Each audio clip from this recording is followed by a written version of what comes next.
حال ہی میں رمضان کی ایک لائیو ٹی وی ٹرانسمیشن کے دوران ایک مذہبی بحث چھڑ گئی اور اس بحث نے ایک بہت پرانا لیکن بہت ہی اہم سوال پھر سے سب کے سامنے لا کر کھڑا کر دیا۔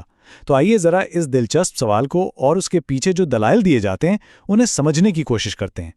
تو اصل مسئلہ ہے کیا؟ دیکھیں، یہ ایک ایسی الجھن ہے جو سننے میں تھوڑی عجیب لگتی ہے۔ ایک طرف تو یہ عقیدہ ہے کہ بھئی نبوت کا دروازہ ہمیشہ کے لیے بند ہو چکا ہے، کوئی نیا نبی اب نہیں آ سکتا، ٹھیک۔ لیکن پھر اسی کے ساتھ یہ بھی مانا جاتا ہے کہ ایک پرانا نبی یعنی حضرت عیسیٰ علیہ السلام واپس آئیں گے۔ تو سوال یہ اٹھتا ہے کہ یہ کیسے ممکن ہے؟ اگر کوئی نبی آ ہی نہیں سکتا تو ایک نبی واپس کیسے آ سکتا ہے؟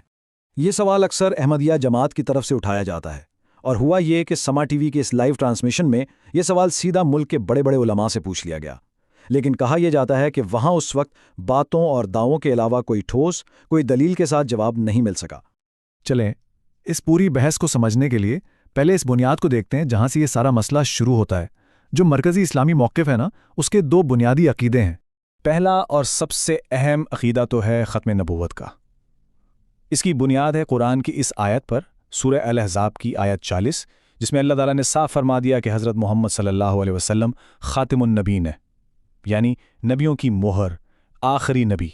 اور اسی عقیدے کو مزید پختہ کرتی ہے یہ مشہور حدیث جس میں آپ صلی اللہ علیہ وسلم نے خود فرمایا، لا نبی بعدی، مطلب میرے بعد کوئی نبی نہیں۔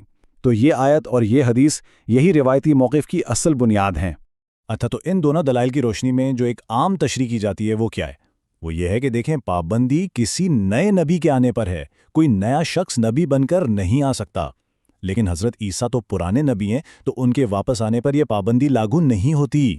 یہ ایک تشریح ہے، اس بات کو ذہن میں رکھیے گا۔ لیکن اصل چیلنج یہیں سے شروع ہوتا ہے۔ جوابی دلیل میں ایک بہت سیدھا سا لیکن گہرا سوال پوچھا جاتا ہے کہ بھئی یہ جو نئے اور پرانے نبی کی تقسیم آپ کر رہے ہیں، اس کی شرعی بنیاد کہاں ہے؟ تو یہاں آ کر دو بالکل الگ الگ نظریات آمنے سامنے آ جاتے ہیں۔ ایک طرف روایتی موقف ہے جو نئے اور پرانے نبی میں فرق کرتا ہے، دوسری طرف جوابی دلیل یہ ہے کہ میرے بعد کوئی نبی نہیں کا فرمان مطلق ہے۔ اس کا مطلب ہے کوئی بھی نبی نہیں، نہ نیا نہ پرانا۔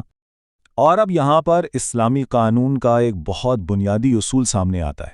جو دعویٰ کرے گا، ثبوت بھی وہی پیش کرے گا۔ اس بحث کا سالہ دار و مدار اسی اصول پر ہے۔ اب کوئی بھی مذہبی دعویٰ کریں، آپ کو قرآن اور حدیث سے واضح ثبوت لانا پڑے گا۔ تو بنیادی سوال پھر وہی بنتا ہے، قرآن یا حدیث میں آخر کہاں یہ فرق بیان کیا گیا ہے کہ نیا نبی نہیں آ سکتا لیکن پرانا آ سکتا ہے؟ یہی وہ ثبوت ہے جس کا مطالبہ کیا جا رہا ہے۔ اچھا، اب ذرا دیکھتے ہیں کہ جب روایتی موقف کو مزید گہرائی میں پرکھا جائے تو اس سے کون سے منطقی مسائل یا تضادات پیدا ہوتے ہیں۔ اس تضاد کو حل کرنے کے لیے ایک دلیل یہ دی جاتی ہے کہ جب حضرت عیسیٰ واپس آئیں گے تو ان کی نبوت معطل یا ساکت ہوگی، مطلب وہ نبی تو ہوں گے لیکن نبوت کے فرائض انجام نہیں دیں گے۔ لیکن نبوت کو معطل کرنے کا یہ خیال ایک اور بڑی مشکل کھڑی کر دیتا ہے۔ ایک بہت بڑے کلاسیکی عالم امام جلال الدین السیوطی کا فتویٰ موجود ہے کہ جو شخص یہ کہے کہ حضرت عیسیٰ کی نبوت ختم ہو گئی یا ان سے چھین لی گئی، وہ دائرہ اسلام سے خارج ہے۔ تو اب یہ ایک نئی پیچیدگی سامنے آ گئی۔ یہاں ایک اور منطقی سوال اٹھتا ہے، حضرت عیسیٰ پہلے بنی اسرائیل کے نبی تھے، واپسی پر وہ امت محمدیہ کا حصہ ہوں گے، تو کیا ان کی حیثیت کی یہ تبدیلی خود ایک نئی قسم کی نبوت نہیں کہلائے گی؟ دلیل یہ دی جاتی ہے کہ اگر ایسا ہے تو پھر خاتم النبیین یعنی آخری نبی ہونے کا مطلب ہی بدل جاتا ہے۔ اور یہ بحث صرف کتابوں اور علمی مجلسوں تک ہی محدود نہیں رہی، اس نے تاریخ میں حقیقی فرقہ وارانہ جھڑوں کو بھی جنم دیا ہے۔ اس کی ایک مثال ہمیں پاکستان کی 1974 کی پارلیمنٹری کارروائی میں ملتی ہے۔ وہاں ایک کتاب کا حوالہ دیا گیا جس میں لکھا تھا کہ اگر حضور کے بعد کوئی نبی آ بھی جائے تو اس سے ختم نبوت پر کوئی فرق نہیں پڑے گا۔ کہتے ہیں کہ یہ حوالہ سن کر پورے ہال میں سناٹا چھا گیا تھا۔ اس واقعے سے یہ بات کھل کر سامنے آئی کہ علماء کے درمیان بظاہر اتحاد کے باوجود کتنے گہرے اختلافات تھے۔ بریلوی علماء نے اس کتاب کو گستاخی قرار دے دیا، جبکہ دیوبندی اور بریلوی مکاتب فکر تو پہلے ہی ایک دوسرے پر کفر کے فتوے لگا چکے تھے۔ بات یہاں تک پہنچ گئی کہ ایک عالم نے کہا کہ ایک مرتد کا فیصلہ کرنے کے لیے دوسرے مرتد کو منصب بنا دیا گیا ہے۔ تو ان تمام تضادات اور تاریخی اختلافات کو دیکھنے کے بعد یہ پوری بحث ہمیں واپس اپنے مرکزی سوال پر لے آتی ہے۔ دعویٰ تو موجود ہے لیکن اس کا ثبوت کہاں ہے؟ اس بحث کا خلاصہ بالکل سیدھا سا ہے۔ ایک فریق کا دعویٰ ہے کہ حضرت عیسیٰ کی واپسی ختم نبوت کی خلاف ورزی نہیں ہے۔ دوسرا فریق کہتا ہے ٹھیک ہے، ہمیں اس دعوے کے لیے قرآن و حدیث سے براہ راست ثبوت لا کر دکھا دیں۔ اس نقطۂ نظر کا موقف بالکل واضح ہے کہ جب تک اس دعوے کے لیے کوئی واضح شرعی دلیل پیش نہیں کی جاتی، یہ صرف ایک دعویٰ ہی رہے گا، ایک غیر مصدقہ بات۔